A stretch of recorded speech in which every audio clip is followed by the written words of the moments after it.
every business, you need a repeatable story. You need a codified set of things that you own. And then you turn up more than anyone else, go to more effort on everything that other people would be lazy on, and then do the great work as well. And that's kind of what I've always tried to do. And then I just went out into the world, and like I'm doing today, I give everything away because it comes back tenfold as well. No Bullshit Talks is a podcast for entrepreneurs by entrepreneurs. There's too much bullshit out there, especially when it comes to business. This podcast aims to highlight what's true and what's not in the world of entrepreneurship, bringing you honest and raw conversations about the roller coaster that is entrepreneurship. Each week, my guest will be a high-performing entrepreneur sharing the ups and downs of their journey and helping you prepare for the road ahead, while providing you with actionable insights and absolute gems of knowledge. Stay tuned as I introduce this week's guest.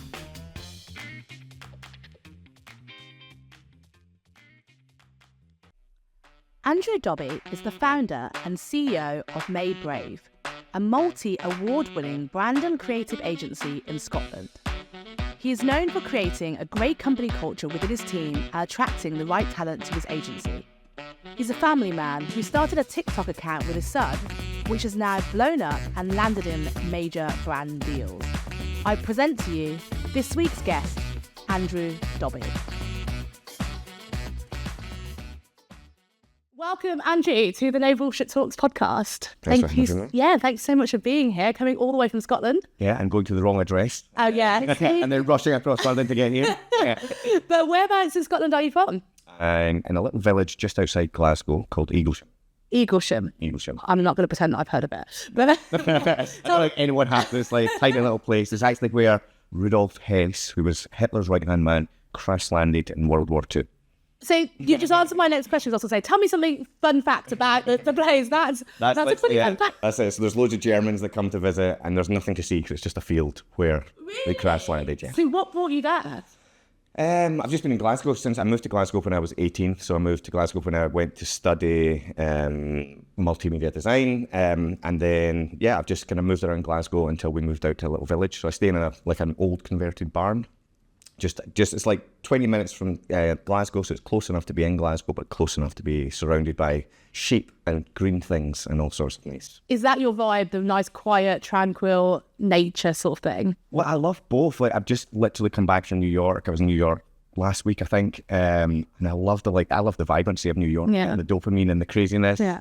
But then I also like the peace and quiet of the countryside as well. So my brain needs of stimulation. I'm very visual, and I like both. I'm a bit of both. I definitely need a balance. Like, New York's fantastic, but it's so busy and so stimulating, and it's just like it is a city that never sleeps for a reason. It's worse than London. It's crazy. Yeah, like London times 100. Yeah, and it's all like what I always think is so amazing about it is like Manhattan has got like all these amazing minds, but they're all on a really small little island together. So you've got the best of everything. Yeah, it's crazy. So, but I definitely love that peace and quiet, tranquil countryside thing, and I love like just going to the Cotswolds for the weekend and just taking it. And the spa here, obviously the spa, which is I'm a big fan of. But so, for those who don't know you, do you want to just say a little bit about who you are, what you do? Yeah, so I'm the founder and CEO of a creative brand agency called Made Brave. So I started my business journey 12 years ago from my little son Finn. When he was a couple of weeks old, he was 2 weeks old, I literally had about £1,000 in the bank. It was my last wage. And I thought, what a great time to leave your job and start a business. And so I didn't set out to start a business. I set out to be a freelancer at the time. I was a graphic designer, and I was working for ex-Scotland footballer, an ex-Celtic football captain, a guy called Paul McStay, a really nice guy. Wow. And he'd finished playing professional football. And out of uni, I got a job, landed with him, and it was just me in this room with Paul McStay, and I don't know anything about football. I was going to say, are you a Celtics fan? Because that would be huge, or with your Rangers? Actually, I think this is what we walked on, because I didn't, like, everyone else was like, Paul McStay? I'm like, who's Paul McStay? Even I know who he is. I know, and I'm just not a football guy. I've never been a football guy, but so I worked with Paul for 8 years, and it was kind of like a small creative agency. Yeah. We did loads of like property and all the brochures for selling commercial property and all that kind of stuff. And basically 8 years into the journey there, it was a company never more than sort of 8 or 10 people. And literally my wife was pregnant with Finn and we were expecting, and I was like, shit, I was on, sort of mid £20,000 salary, and I thought, Pam's going to stop work. This isn't enough money. And I would have loved to stayed in that job, but it wasn't a big enough company to give me any more money. So I went, I'll just go freelance. And so in that first year, I went out and I did baby photography because I thought I'm going to be surrounded by lots of children, and I was a photographer and a designer, right? Nice. And so I was like, right, I could use that. And then I realized babies are not the easiest to manage. And then I did wedding photography. I did about 7 or 8 weddings in that first year. And I also started the sort of graphic design stuff. And thankfully, that sort of took off, and I was able to stop the baby photography, stop the wedding photography. And in that first year, I went from me to 6 full-time employees. And then year 2, went from 6 to 16. And then it's just grown and grown and grown. Right, we need to unpack that because people are listening to this and thinking, wait, I want to be a freelancer, I want to quit my job, I want to go do that. Yep. Or there are people who have done that and like, I haven't grown to 6 people and I'm barely making any money. And obviously it's a different climate now than what it was, but people are struggling at the moment, whether they're agencies, whether they're freelancers. It's just a funny time. Yeah. So I want to rewind to some of the bits that did work for you, because I know that there's going to be a lot of people who are either deciding whether to quit their job or they've done it and they're starting out and they'd love to just learn from those steps. But I'd also just like to get a clarification on the timing of it, because it does matter, like, because things are changing. So what year roughly was that? So it was slap bang in another recession. So it was 2011. So it was kind of the tail end of the recession, and it was a similar sort of narrative. Like, people were struggling, but I kind of tend to go, right, try and almost ignore that, right? Because there's always people who need services from great people, right, who are doing great things. And so if you can try, like, I'm one of these people, I don't watch the news, because now it's slightly naive of me, right? But I've got an operations director, Stephen, he watches the news for me, right? So he's a news guy, so he always knows that if something's really needs to be watched or like thought about, he does. But I need to keep my brain away from that energy, and almost like, so when people are thinking this is not the right time to start business, I'm like, well, maybe it is. And so for me, in that first year, because it is hard, isn't it? Because I remember going, should I be a freelancer? Should I try and create a company? Should I have a job? And none of the three, there's no right answer it's not the same answer for everyone, right? Because you'll know running a business is stressful. And, once you've got a business, you're in it and you're locked with all the responsibility that you've got. Sometimes the job is right because it gives you the balance in life. And then sometimes freelance is the right thing for some people. But I suppose in that first year for me, my first driver was money, right? Because I've got a new baby, I needed money and all that kind of stuff. So I was driven by money in that first moment. And I didn't know, I can't even still spell the word entrepreneur, didn't know that word. Okay? And I'd never really met anyone that had run a business. It just hadn't been where I grew up. My mum was like a single parent, she was a nurse. And so, I just didn't really hear business chat a lot. And so that first year, I didn't set out to create a business. I set out just to be a freelancer. But I realized very quickly that I quite enjoyed the business side. I quite enjoyed that. And I was like, well, maybe, because like some creative people are just creative and they don't like the business side. And again, it's not right or wrong. It's just different ways people's brains are wired. But I realized quite quickly, I can do the creativity, but I can kind of translate it into solving business problems and challenges. And so I think within the first, to rewind slightly, because my friend gave me a space in his office. Okay. And so that's one of the first hurdles, isn't it, right? So where do you get a space? How do you pay for that when you've got no money? So he said, I'll give you a desk for free. And so I shared a desk with him. And then there was a guy, a designer, who was much better than me. And he was sitting across from me, a guy called Graham, and way more talented. He wasn't enjoying the business side of it. And so he was like, I think I'm going to go start join the police. And I was like, why? And he's like, I'm not enjoying chasing invoices. I'm not enjoying all the business side. And so I went, why don't you work for me? And this is also one of the hardest bits. It's like, how do you get your head around employing someone, and what I realised was, I said to him, how much money do you need? And he's like, oh, I've got a family, Andrew. I need a minimum 30 grand. And I was like, that's a lot of money when you just money. I was like, shit, I don't have 30 grand.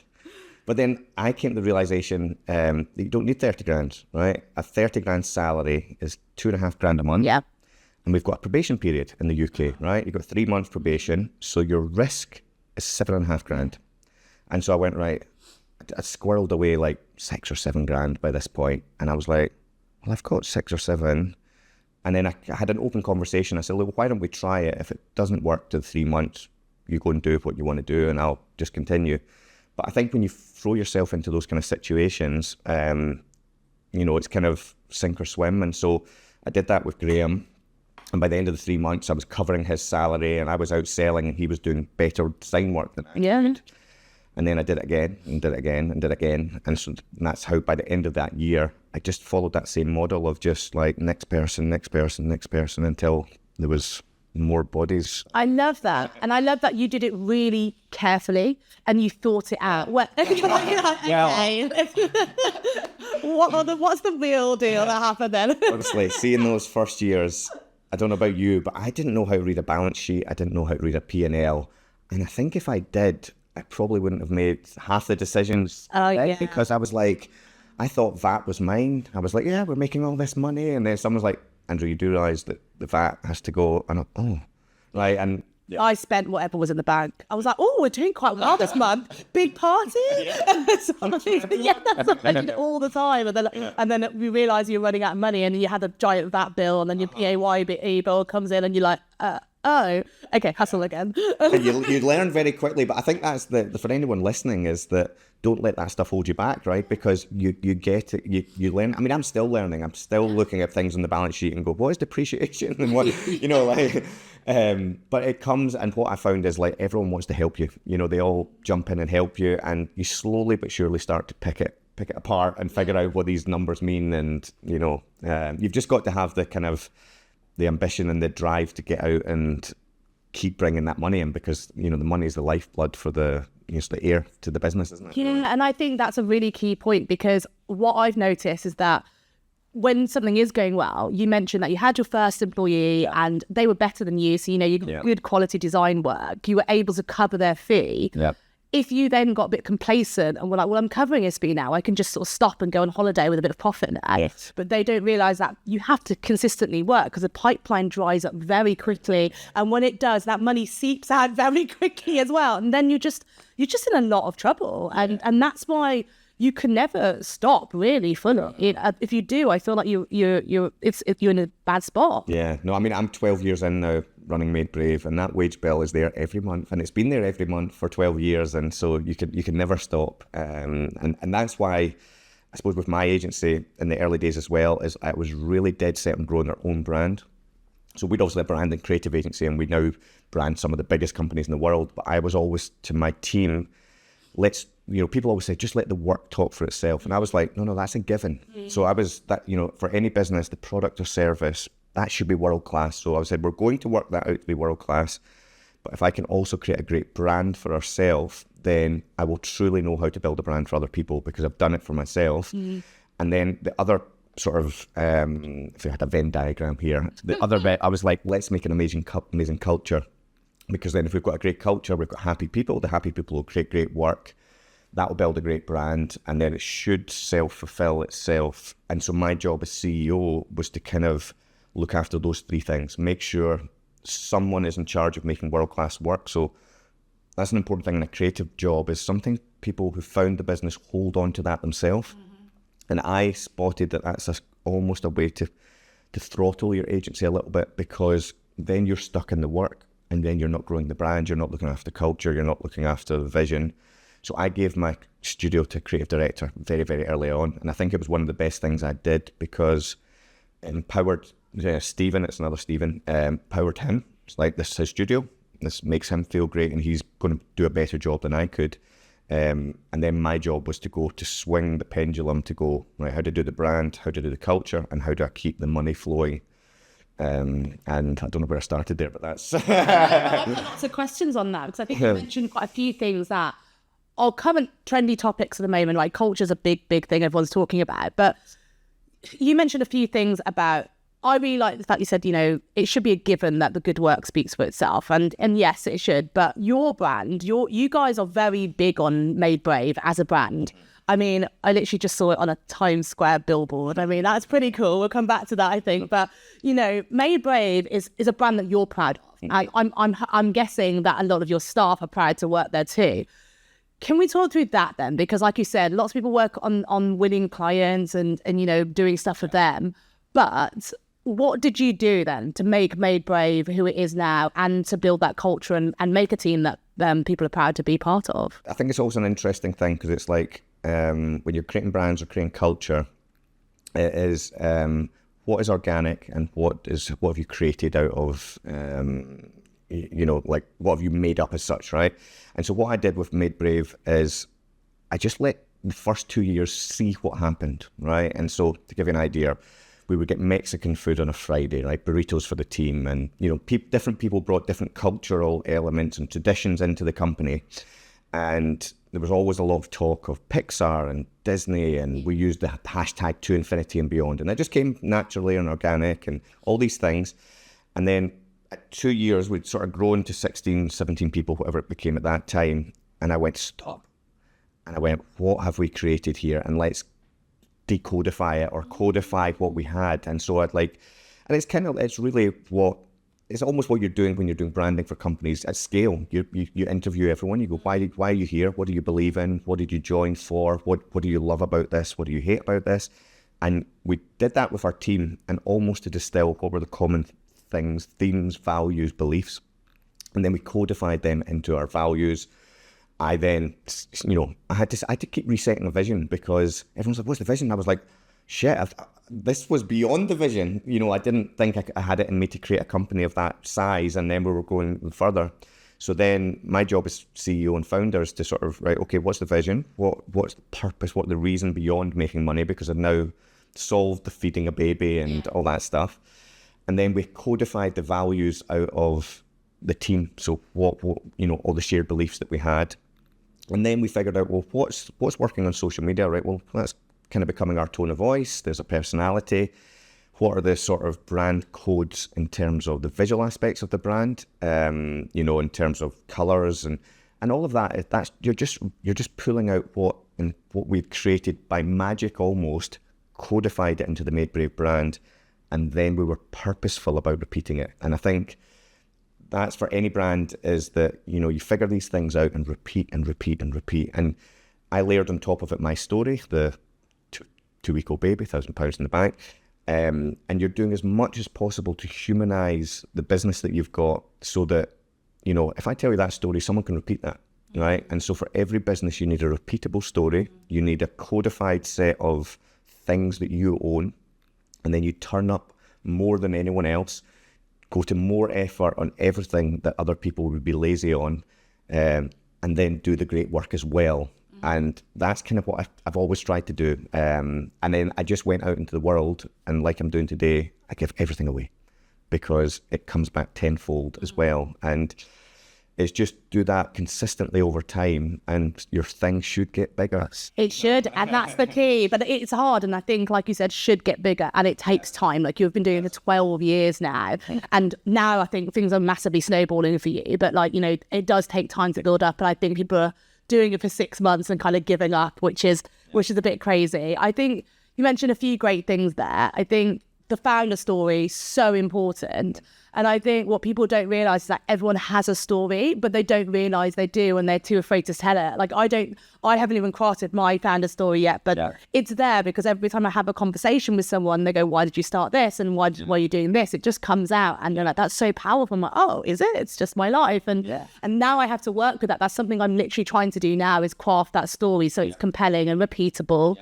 But I love how you reverse engineered your culture, essentially. Like, you were already doing it and living it. And then you were like, okay, these are what the elements are. And I think that people try to force culture and craft something. And I think that's when it becomes not as natural and people don't relate to it. I guess you already had the people in your team. Like, my question is, like you said, you repeat it, but what happens when you do have new people? How do you recruit? Like, what do you look for in them in order to make sure there's a culture match? Because I know that recruitment is such a big, difficult thing for lots of agencies and just businesses in general at the moment, trying to find good people. I know that people obviously tend to say whatever they want the employer to hear on an interview. Like, it's very easy to perform in an interview, and the true nature of them doesn't come out to a few months later. So how are you assessing for culture and making sure there's a right cultural fit there? Yeah, great question. And it's something I've thought a lot about over many years. And I think when you build a brand, you're building a brand to attract and repel people, right? So the truer you can be in that brand, the truer that it's you and it feels like it's you and it's your story and your team's story, the better, because some people will hate it. Yeah. And that's great. Bye-bye. You're not for me, right? Some people will be hating me talking right now. They're not like this. But I'm like, it's okay, because that means you're not for me, you're not for my brand. And then some people will love it. So the truer you can be in that culture, the better. The next thing is you've got to realize that culture evolves continuously, right? So you're going to want to find some beliefs and behaviors that you want, right? And so those values become behaviors. So, for example, one of my values in my team came from the Mexican tacos and turned into the language of amigos without egos. I love that. Yeah. So it's a fun play, right? It comes from something that was really there, but it's really memorable, it's playful. But the whole idea being that the team is bigger than the individual, right? Amigos without egos. And, we've got... so you're using these to go, right, well, this is the behaviors I want in my company. So then when people on board, we take them through that brand story, we take them through the beliefs, behaviors, values, we talk about all that stuff. But I changed the language because a lot of people use cultural fit, and I now use culture add, right? Because what I've realized is that if you had 50 Andrew Dobbies, it would be a disaster. It would be a mess. It would be creativity and chaos, right? So I need structure around me. I need different brains and different people. And the best creativity comes from diversity of thought, experience, background, location, everything. And so when we're now trying to recruit, we're going, what would be a new addition to the culture, and what could someone bring to it that would make the culture better? I don't want another Andrew Dobbie, because I've got my brain and I can already think from that perspective. So we try and use that as a nice way of guiding it. But then you've also got to just keep realizing that the culture will evolve as you get bigger and the company changes. There's like a few points, when you go from sort of 15 people to 25, big change there, because at one point you could put 15 people around a table. When you get to 25, you can't do that anymore. And then some people need to manage, lead. And another thing that I've really focused on for 12 years is language. I try my very best not to talk about managers. I talk about leaders always. So go to your team leader, speak to a leader. You're a leader in this business, because that's a very different mindset than manager.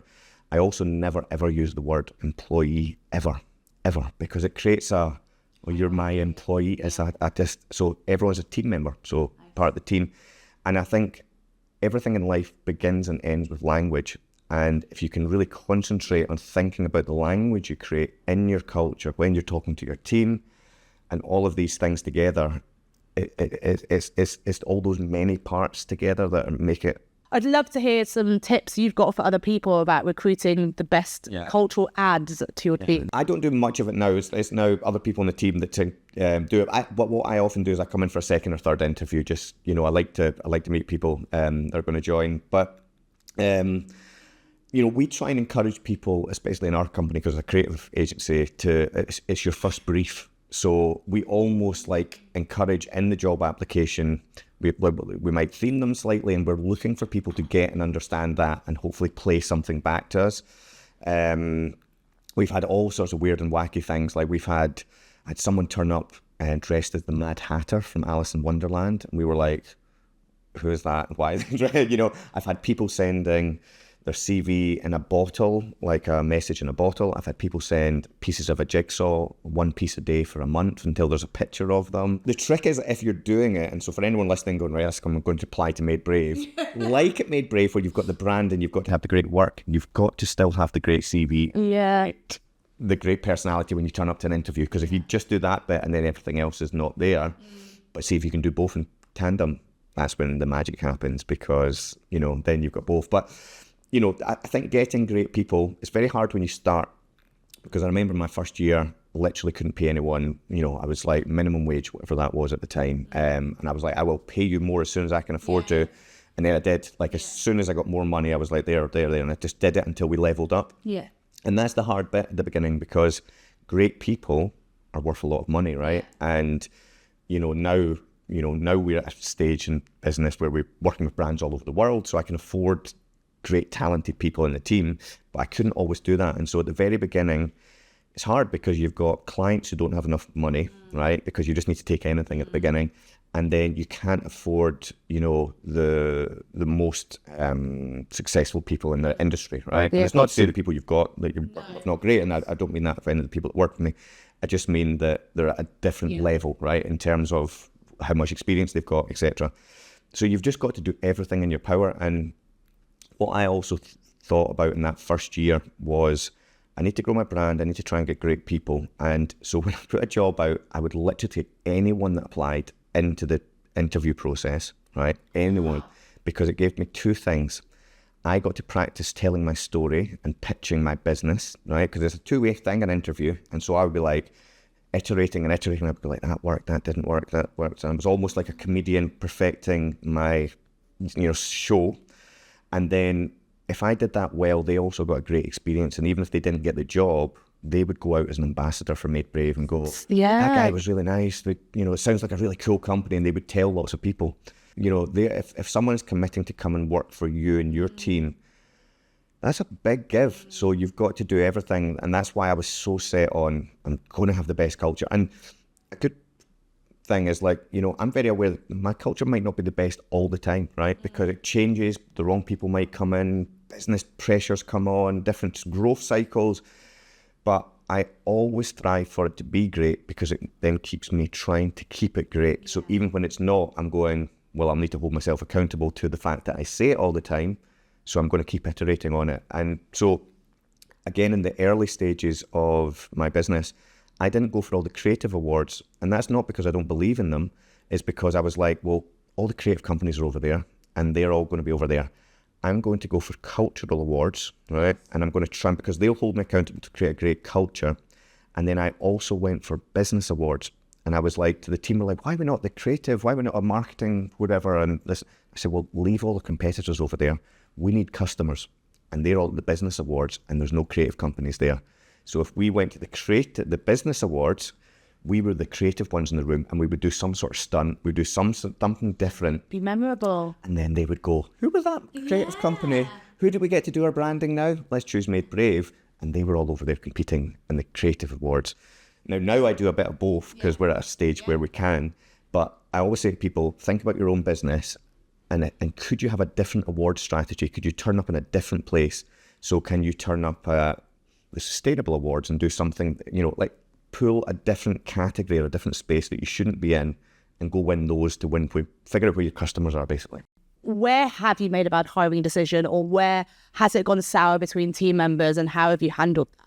Yeah, well, all of those things, all of them, I think that it goes wrong all the time, right? It's, you've got to try and keep putting it back on track, but it goes wrong all the time. 2019, we were having a great year. We were like, right, we're growing. I think we're up at 50 people, and everything was going really well, hitting all our sales targets. We needed to move office, and so we found a space below us in the building we were in, and we were moving from, I think, 2,500 square foot to 7,000 square foot, which is big, right? Wow. It's a lot of space.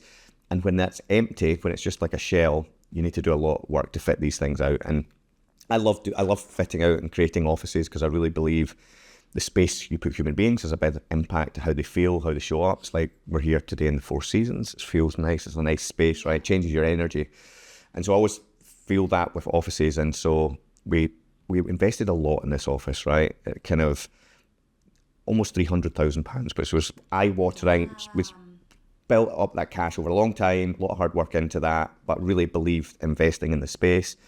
And, with a great design team in Edinburgh called S&Co. They helped us create this wonderful space, office bar, photography studio, all the things that I'd learned, all the different offices. Wow. And then Stephen, my ops director, who watches the news, was like, I think we should think about this thing, the pandemic, this coronavirus thing. And I was like, no, don't watch the news, Stephen, that one, don't watch the news. And so literally we just finished the office, put all that money into the office, and then it was like, he was like, no, I think we need to send the teams home. And we were one of the first companies. He came up with an idea to split our teams into 3, send vulnerable people home, and then we'll take the teams. We thought, it's a great idea. And then 3 days later, everyone was home. And I was like, oh my God, I spent all this money on an office. Shit. Now everyone's at home. And at the time, everyone wasn't used to remote working. So all the infrastructure, servers and stuff, it was quite challenging for us because we worked with big files and stuff. But anyway, then a couple of months later, everyone on LinkedIn is like, everyone can work wherever they want. Twitter came out and all. And so I felt this like real urge to go, shit. And, a big part of getting business and sales is you've got to be front of mind all the time. Yeah. So I was like, Made Bravers can work forever, anywhere they want, forever. And that language, remember I said how important language is. Made Bravers can work for wherever they want, forever, before I knew what that meant. Now, there'll be different people listening to this and going, right, where does Andrew's belief system lie here? Now, my belief system at that point was I wanted to give ultimate freedom to my team, the same freedom I have. And so we said, we'll build this around freedom, trust and respect, right? 3 pillars for this policy. Because I don't know how it's going to work, but that's what we'll do. And slowly but surely, like, our teams moved out of the cities. But I didn't quite realise that then when I wanted my teams in, I then had costs for pulling teams in. I then had people all over the country. And I remember I'd just paid for this office, all that money, and I'd signed a 10-year lease. Oh my God. Now, that's kind of normal in commercial property, right? It's 10 years for an investment that size. £300 a year. No, 300 grand for the fit out.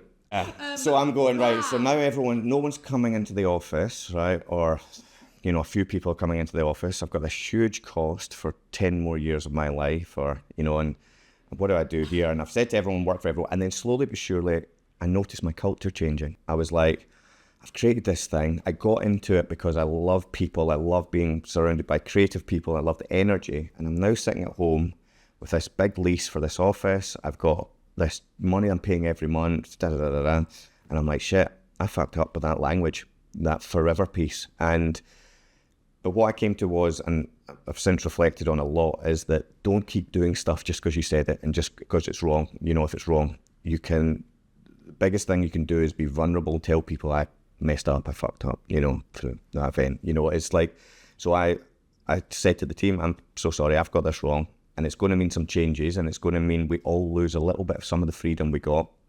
But I think collectively for the team, this is going to be a better solution. And I think when times are difficult, like a pandemic, everyone goes to the really far ends of everything, right? So we all went into caves as humans, right? Because we need to feel safe. So we all went home and we went in our little caves, and that was great for us as a family. It was great for us individually because I could now go wherever we want. But people have been coming together since the dawn of time to find solutions to things, and we're tribal humans. We're social animals. We come together. We like to meet people. Like, this is why you're doing this in person, right? We come together, and so so for some companies it'll be right, carry on in the caves. But for me, I was like to my team, I don't want to build that. I want to build something where we're together. So we didn't go like, this is a mandated return to the office. And that's, again, think about language. Yeah. And that's what a lot of companies do, and then everyone revolts. Yeah. We said, look, on a Tuesday and Wednesday, I'm going to ask that we all come together as a team. And we called it Together Days. And we said, look, we're going to come together to laugh, cry, celebrate, work hard, do these things. And it's going to take a little bit of our freedom away. But we've still got the flexibility of the other days. But we believe that it's going to give us a cadence, and it's going to give us and we create a curriculum of bringing in inspirational speakers, putting on lunch, doing things that made it not just about the work, because you don't come to work just for the work. That's a given. And some of those other layers is what your culture's about, as well as what are the other traditions that are layered on top. And if you don't have any of those traditions and you're just at home in your caves, all you've got is work. And so we've come back to that middle ground. I've got a 5-year break in my lease, thankfully, right? So that's a midpoint. That's about now. That's about now. So I've just broken my lease. Okay. And so I've had to let go of that hundreds of thousands of pounds that I invested there. Now, a lot of people would stay in there because they put all the money. Sunk cost fallacy. Yeah, exactly. So I've just had to learn it myself. That's fine. And it did a job for me for those last 5 years. And it's doing a job for me now, right? It's giving me a story to tell. Mm-hmm. And what we're doing now is we're moving into a place in Glasgow called the Social Hub. So it's a mixed hospitality venue. It's got like a hotel, it's got student halls, it's got event spaces, offices, bars, restaurants, clubs. Because what I've also realised, and like you're in here, is that humans, right, we get out of our caves, we come together, and we come together in our own little groups. But what do we do when we're in our groups, right? Like families, we build communities. And so at the moment, I could stay in my office in the East End of Glasgow, and we're out there on our own. But I've also realised that humans need community. And so we're going into that space as the anchor tenant, and we're going to take a big bunch of desks and a big area. We're going to brand it. I'm going to theme it because I need to do that. Because you have to. That's part of who you are. It's part of who I am. But we're going to be in there and amongst community and amongst other people. And then you all that osmosis of people, energy. And so the pandemic has actually been great, and that purchase has been great. That lost cost has been great for me because it's made me realise what I value, what's important for my company. And if it's not for everyone on my team, that's okay. They don't need to stay. You know, like that people, it's for who believes in it, stay with me, and who believes in it wants to join, come and join. And if you don't, it's cool. You know, there's plenty of other companies that will have the remote work complete, you know. And do you lose anyone during that process? No, that became, we've done internal surveys, and everyone, I can't remember the exact percentages, but the percentages of happiness has gone up in terms of we now feel more bonded as a team, problems are being solved faster, and we've still got the flexibility, as I say, we still Monday, Wednesday, Thursday, you know, do whatever you want, whatever you want. But I think having the cadence, and one thing I also did is I've got a lot of people that work Made Brave that are in London and all over the country. I said, now that's very hard for you guys to come in every week, right? So I said, at least once a month, I'm going to pay for you. I'm going to fly you up and put you in a hotel and bring you to Made Brave on my buck because I believe in it. And I'm going to set a budget to allow you to come twice if you want. And so then it's up to them if they want to or can. That might not be sustainable forever, depending on the size of the team grows, etc. But just now it works, and it means they feel part of it. Yeah, and if I didn't do that, then I wouldn't get to know that person. They didn't get to trust me. We don't get to be part of those traditions, the culture, all the things that are happening. And so I see it only as a value. It should be returned. Some of these things are investment, and you don't get your return right there, that moment, but they should come back to you. So. And now I feel like you're blowing up all over social media. And I would consider yourself to be a bit of an influencer. How do you feel about being called an influencer? Very strange word. I don't like it. No, I don't like it, but I would consider you to be an influencer. Content creator. Content creator. Do you think that, I feel like a lot of brands are talking about it, like, you know, the importance of that personal branding and all that nonsense. How important is that to you, and what made you decide to kind of invest in that? Because you've gone hardcore with it now. And so what made you invest in all this content creation? Yeah, I mean, you know yourself because you're good at LinkedIn. Like, I'm big on LinkedIn, and I have been since the beginning of Made Brave. And before even really people started talking about personal branding and content creators, I was always in there. I wish I'd invested more earlier, because I think the people that did have really risen to the top, if you like. But I invest a lot there. You know, I'm on there every day. There'll be posts from me, and it's consistent to the themes that I want to get across and I want to be known for. I think we were both in the LinkedIn Accelerator program, weren't we? And I think the value that brings back to me is huge, you know, and I don't think a lot of people have woken up to it really yet, to what it can create for your business. You know, most of my inbound stuff comes off LinkedIn, and it's huge opportunities that, but I think it's always the combination of not just doing it on social media, it's doing this stuff as well, because then it proves you know, you are who you say and what's coming, what you're saying on these posts. And then for me, the other layer I've always stuck on it is the public speaking. So I've done hundreds and hundreds of talks, and it's so scary the first time you do it. I was terrible at public speaking, but just got to get started, and then you iterate and iterate, and you get better and better and better. And I've always found that when you do the public talking or do this, it helps you shape your own thoughts. It helps you decide what your culture is. It helps you decide what your brand is. It helps you decide what your story is. And you'll find things that resonate. And the trick is just to notice when people resonate with them and keep repeating those ones. And if things don't, again, like a comedian would do, remove those from your script. Most people only have about 10 or 20 stories that they tell as a human being. Wow. And the better you can sort of shape your stories that sort of give away the values or the beliefs that you have, the more you talk about them, the more you tell them, the better you get at them until you've just got a little set that you kind of almost become known for. So it is like a comedian's repertoire almost. You're doing it, instead of jokes, you're doing it in stories that craft your brand. Yeah, it's like if you listen to people like Stephen Bartlett or, Gary Vaynerchuk or whoever, I'm just picking them two that came top of mind, they've got the same stories over and over and over, and they use them as mechanisms to talk about whatever they've been asked in that moment. So they'll play back this or that, and I do the same. But it's not because it's just because it's a good way to communicate, because then you get better at them, you use them, and you know when to dial certain pieces of language up in the stories or dial it down. And then the other really important thing is if someone's listening and they're going, I've got to go and do a public talk for the first time. Know your audience as well. So you've got to know who's listening. So I tell the same stories, but I change how I tell them depending on who I'm talking to. So if I'm talking to, kids or students, well, I'll maybe dial up the how I got their parts more. If I'm talking to business people, I'll reveal numbers and different things. It's just deciding, but it's all down to who's in the audience and who you're speaking to. Yeah, I think that's really important. And I think that, like we said earlier, everyone's got a story to tell. Everyone.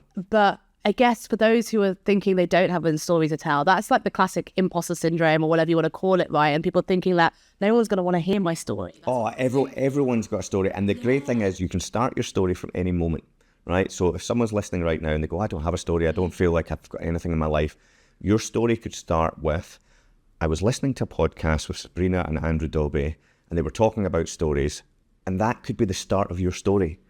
That's your start point, and then you go, and it sent me off on this journey to go and do this until I create my business, and then it turned into that now. Or your story could be, I was born here, I believe in this, my mum was this, my dad, whatever.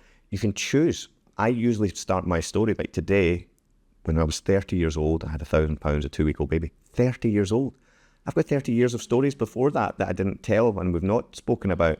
So you can decide where your lift-off point is. And there's a great, if you search Wait But Why, right? It's a life planner. If you just Google it, if you're listening, Wait But Why, life planner.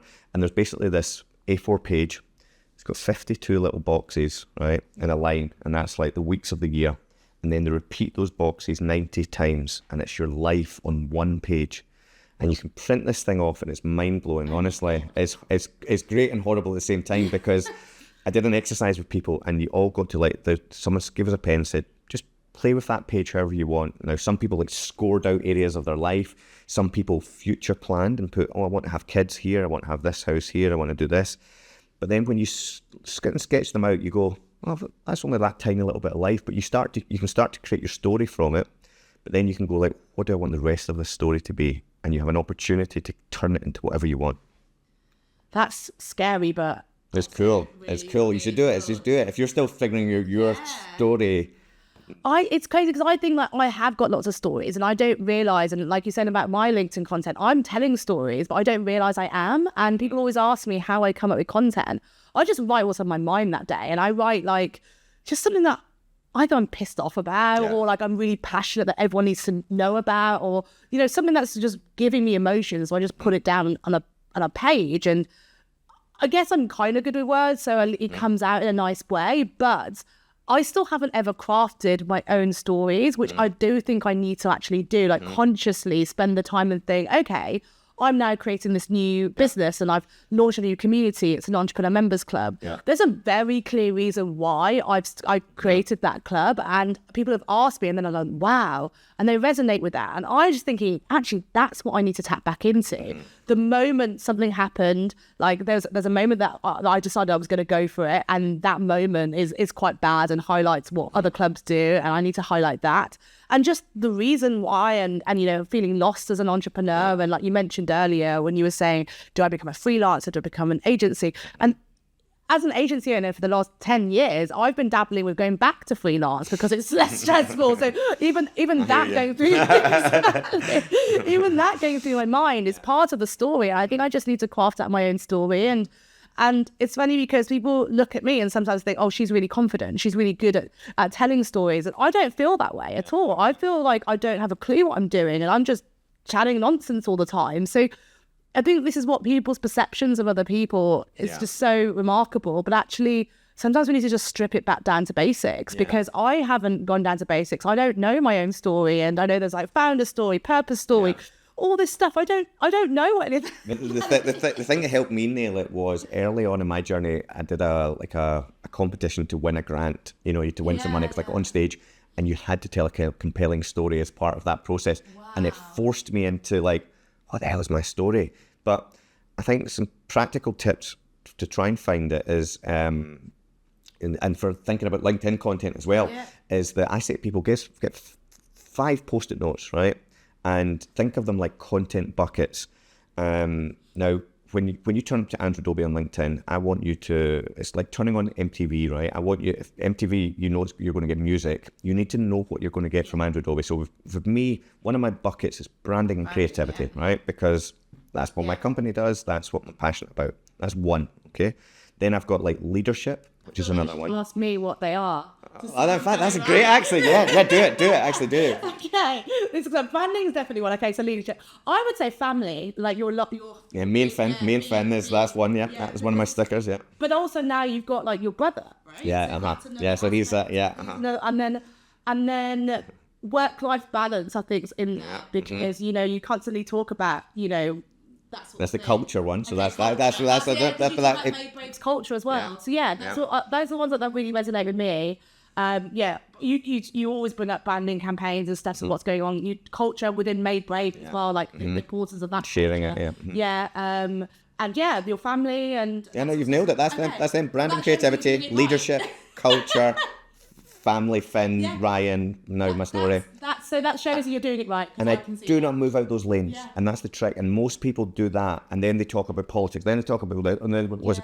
And then people don't know what to remember you for. And so I want people to remember me for the exact things that you've just done there, which means I've created a brand, a personal brand.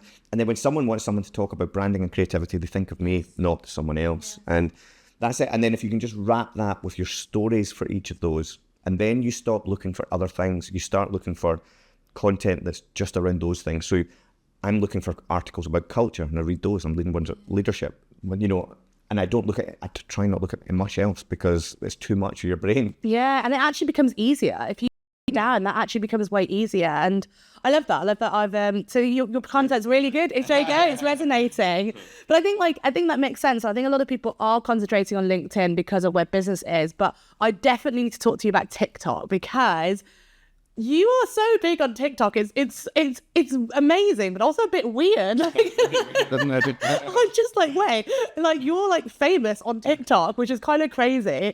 And like, I mean, what made you switch to TikTok? Because lots of people feel like it's an audience for young people, but I love the fact that you're doing it with your son. It's a beautiful thing.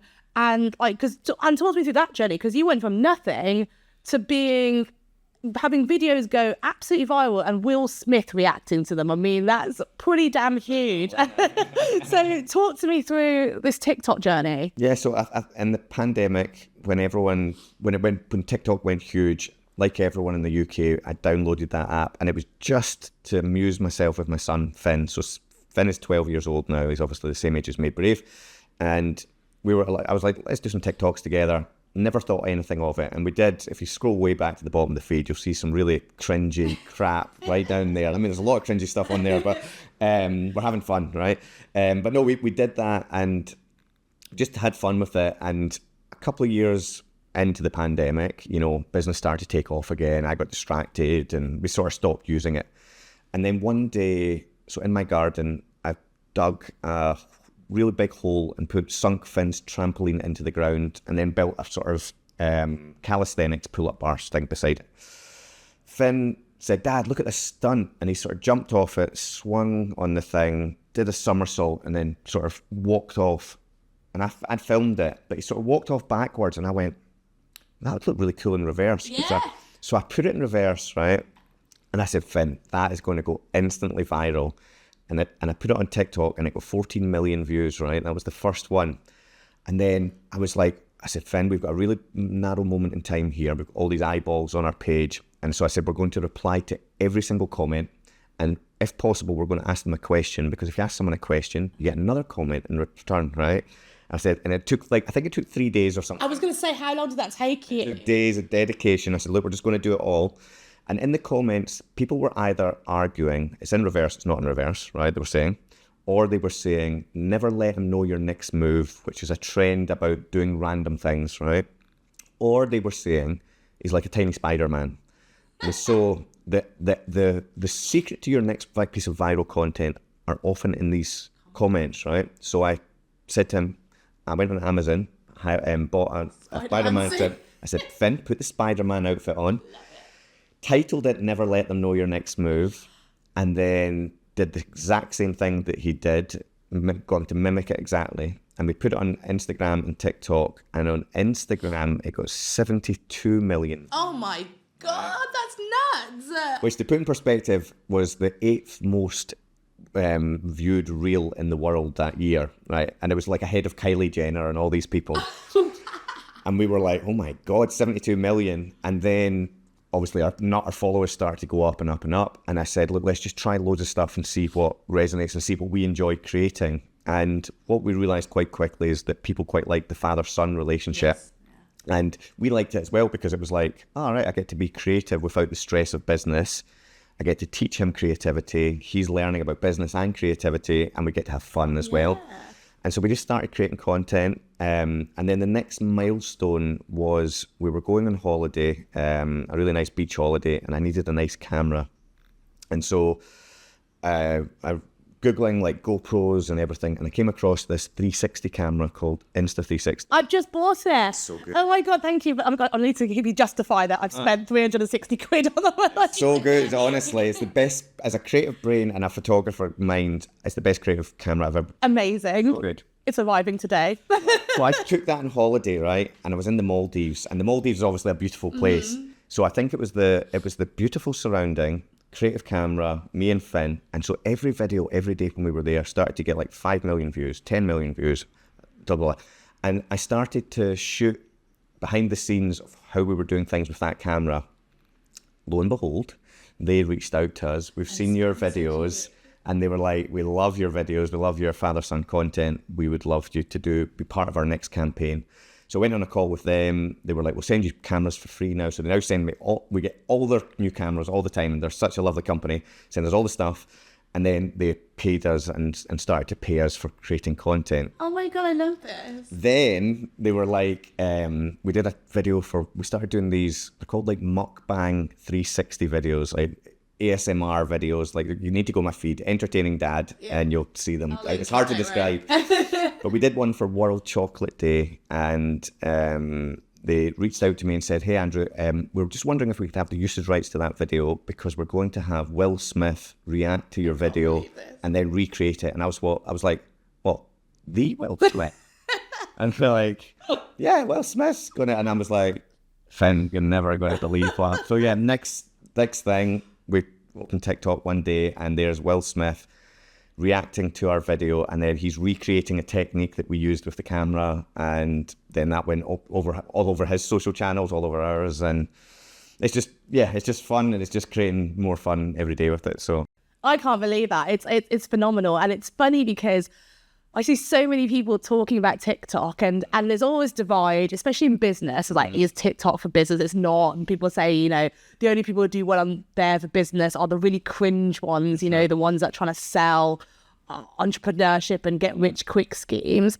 And, there you are doing it for fun, but actually have now generated business from it. Yeah. And I think that just shows you, if you do something for the right reasons, then as long as it's authentically you, and it's worked so well for Made Brave, because now if people come in and they want a social media campaign, I say, well, I've learned quite a bit this year because I've had 250 million views on these videos, and they're like, well, they obviously have. So then they've got trust that the agency can do good work. And so it all self-fulfills. But I'm also using it for business content now as well. So I've realized that, people like you, we're just people. Yeah. People like, I sit on TikTok, right? And so all my, any CMOs or anyone that would buy from me, they're just people that sit on TikTok. And so if all the business people are now fighting and squirming over LinkedIn, I'm over on TikTok where all the customers are, right?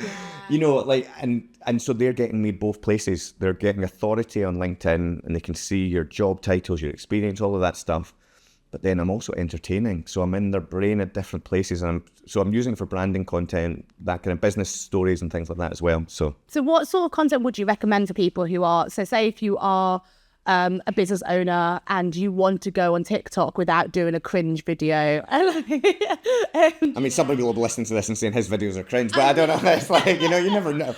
Again, I'm just not getting up and dancing. Like, I think I deleted the app because I just couldn't deal with it. Yeah. I think if I saw one more person doing the green grass, blue sky dance, like I was just like going to throw my phone in the river. Yeah. So what sort of content can you do that's business like? I think again, just figure out what it is you've got to say to the world, and you don't have to be doing any of the trending stuff, any of this, any of the dances, all that stuff. I mean, literally on mine, if you search for Dobbie Andrew, just for my own one, I literally just hold my phone, I go for a walk, and I say something that I'm thinking, like something that I would be saying on here, the same thing. So as long as you're passing some value to the person on the other side, and again who you're talking to, just make sure you're giving them something valuable. And then again, it's another technique that's just going to let you figure out your own thoughts, figure out what you can say, and you can delete them. See if you look back at them, you think that's really cringy, delete or don't, and just sometimes you'll hit something, it'll hit a nerve, it'll go viral, you'll get a ton of followers, and I mean, there's so many ways. My brother, Ryan, he's also got a great page called Mr. Founder. And what he did is, like, every day I'm going to give $1 million business idea. So he's got this brain that's just able to come up with business ideas instantly from anything, right? You can create a subscription business out of that glass of water. He would tell, it's one of those kind of. So he's got all these amazing ideas. And so on his page, he went for 30 days. I'm going to give away $1 million business idea. And then any comment, he's going to make sure and give value to anyone that asks anything. And lo and behold, at the end of the month, you've got 20,000 followers, and then it goes and goes. So, that's an easy way to get started. Is you could think about what kind of business have you got, what could I do, and give it, and then on your content say for next 30 days I'm doing this. Then the person knows, all right, I'm going to get 30 days of value out of this person. I'll subscribe. And then boom, they're on your feed. And then interesting. So what about for those who don't feel that confident talking in the camera though? Because I feel like there's a lot of people who are like that. Like, would you say, suck it up, that's the future of what's engaging? Or would you say, like, are there other ways of doing it? I would say that might not be the platform for you. Maybe your platform is LinkedIn, and on LinkedIn you can just put a picture and you can put text, or you can just put text. And not everyone's great at writing, but now you've got AI that you can use as a co-pilot to help co-create. So you can tap your thoughts in, help me write this better. As long as you can direct a tool, there's no excuse almost now for not creating content in some form. But everyone's different, so you might be visual, you might be audible, you might be written. Everyone's got a different strength that they sort of lean into. But the trick is to get started, because you get better. Yeah, and I think that's what I was saying to you about this podcast. Like, I didn't run it for 2 years, and maybe this is my story as well. I know the story about the podcast, how I just didn't run my podcast for 2 years out of fear of not doing it right. Yeah, and that's, I guess, and it's look a at story. You, you're good. You can do it. I don't know about that. We've already screwed up some of the stuff. but at the end of the day, there's still going to be something to watch. Still, there's going to be definitely nuggets of value. Yeah. And I think that I shouldn't let those mistakes stop me from doing it completely. I just need to do it, put it out there, learn from it, and be like, look, I'm not Stephen Bartlett with his team of dedicated people and millions of pounds. Yeah, exactly. Yeah, thank you. I love the word yet. That is actually one of my favourite words, actually. It's a really powerful thing, and you've just directed that in the right place. Yeah, exactly. It's true. Yeah. But, that's it. I feel like I still have something of value to put out there, and I'm doing it. I'm learning from each episode. So I think that everyone needs to kind of do the same sort of thing. Yeah, you just got to get started. Most people don't get started. And that's the trick, and that's how you elevate. To reach to the top, it's not far. It's just a little bit further than most people do. It's always that. It's the success is on the other side of when you just stop. That's what I feel like. It's like people stop there, and the success is right there. It's just a little bit further. Just got to keep going. And those who do keep going get there. But so I guess let's talk about that. Like, what advice would you give to people who are in that sort of place, who have perhaps been creating content, whether it's on TikTok, whether it's YouTube, whether it's LinkedIn, or whether it's just in general with business, and we've all reached that place where we're like, oh my God, is this really worth it? Like, you're spending a lot of time, and it is painful, especially those who kind of like social validation, and let's face it, a lot of people do, who put content out there over and over again, and it's just crickets. And it's sort of like, people go, it's so embarrassing. I did this TikTok video that got like 9 views. And like, well, I think everyone kind of gets that 270. It's like 217 or something, isn't it? Yeah. It's like a magic number that everyone seems to get and can't get past. So it's like, what if you're at that place and you're doing it every day? And, obviously there are things to improve, but it is at the same time, even though it's a long-term thing, it's not that easy to keep putting content out there, never getting views. What advice would you be for people who, who are that place, and it's hard to keep going on, and time investment? Yeah, well, I think, first of all, that's completely normal, and that's what a lot of people, and you don't see, even with me and Entertaining Dad or my own channels, you don't see all the other stuff I've tried that didn't work. So I would always say, like, try loads of things, try loads of different formats. Don't be afraid to rework old content. People think, oh, I've put that out, I can never share that again. But most people aren't seeing all your content all the time. It's you. You're the only one that's seeing it all so much. So I'm constantly reusing stuff. And then, again, the iteration thing, like a comedian, I'm often going, right, that went really viral. That got 5 million views. And I'm going, why did that get... And so I'm trying to codify what I did in that video. And then I go, is there something with a current trend that I can now take from the current trend, a different piece of music, a different, way of creating a different hook or whatever, and can I make that go even more viral? And often you will. You'll go from 5 million to 10 million to, you could, over and over. If you go on my Entertaining Dad feed and scroll down it, you'll see repeated videos, but I'm playing with them every single time, and I'm testing and trying different things. So I've either changed the music, changed the hashtags, changed an edit, changed something. Success doesn't happen by chance, right? It happens with a bit of luck, right? Like the Will Smith thing, that's luck that came to me. But you've got to just keep trying different things. And then I've also got like a few different pages, right? So I'll try some of the videos I'm doing with Finn. I'll create a niche page just on the ASMR stuff, and I'm testing to see, is that the right, will that page grow at 10 times faster than that one? And then, I think it's just not being afraid to just keep testing new things. Most people just give up because they try one format. Again, like to go back to my brother's Ryan's page, go and look on his feed, right? Mr. Founder, he's iterating every single day. It's brilliant to watch because he's doing it until he gets the perfect algorithmic thing, the perfect thing that feels right for him to be able to say. Again, the more you do it, you'll just keep honing the stories that are good for you. You'll find a format that works for you, and you'll find a platform that works for you. And so that's the trick as well, is not everyone will be great on Instagram, not everyone will be great on LinkedIn. Some people are brilliant on LinkedIn but terrible over there, or vice versa. So test things, but also have patience, because it takes time. And like you say, I think that's the perfect one. Success is usually just over. It's a month later than you stopped. Yeah, I think I will definitely write a note in the show notes with all the links and stuff like that for the TikTok profiles. I think it's really interesting, and I think we're just all going to stick at it. I guess I'd love to just end on some parting advice for those who are out there. I guess, you've talked a lot of things today about culture, about, content. As a business owner in today's climate, what do you think the most important things are that people should be concentrating on for a sustainable long-term growth business? I'm not in it for the quick wins and because I just don't think that's ever going to be the right strategy. You need a lot of luck for those bits, right?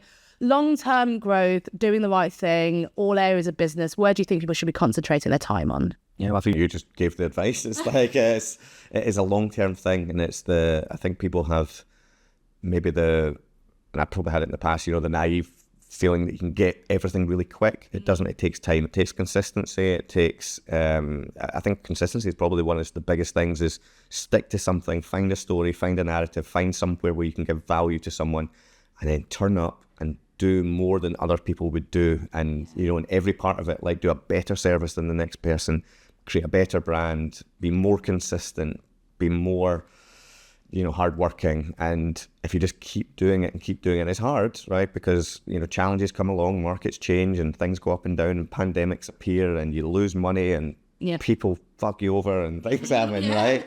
All these things come at you. Exactly. But just keep getting up out of your bed, keep moving forward and keep going. And eventually, some of that consistency starts to play off where people you become, they're aware of you for those things, for the right things, and stay true to your values. But you need to figure out those values. You need to figure out that story, figure out your values, figure out a purpose. So like my purpose is, I'm, inspiring creativity in people, right? And a little bit of bravery as well, right? And so my job when I come in on this podcast, I know my job is, can I inspire someone with a little bit of something creative in my mind? And like, if I do that, I feel fulfilled. But that'll come back to me tenfold because, someone might send me a nice message or something will come, and you never know when it's going to come. But if you invest all good energy and only put good energy into the internet as well, that's another one. There's so many people putting negative energy in, and what you're going to get back, you're going to get negative back. So put positivity in, and positivity should come back. I love that. And you've inspired me today, honestly. Like, I feel like that's the selfish reason why I do this podcast as well. I learn from every single conversation that I have. And, it's made me start thinking about my story, and that I need to really go away and craft it. And I feel inspired to create more content and just put myself out there and keep trying things, not be so afraid of failure, for sure. And I think by the time this podcast airs, I'll have started my own YouTube channel. And I say my own YouTube channel because obviously we've got podcasts, a YouTube channel, but that feels easy to me because I'm just interviewing a guest, and really it's about the guest, and that's fine. But this is me on camera, one-on-one, giving the advice. You've got it. I don't know, it's pretty terrifying. You're going to nail it. So, I guess by the time this airs, you'll have seen that, and hopefully people will like it. If not, then, I'm learning, right? And that's what I've got to realise. I'm doing it.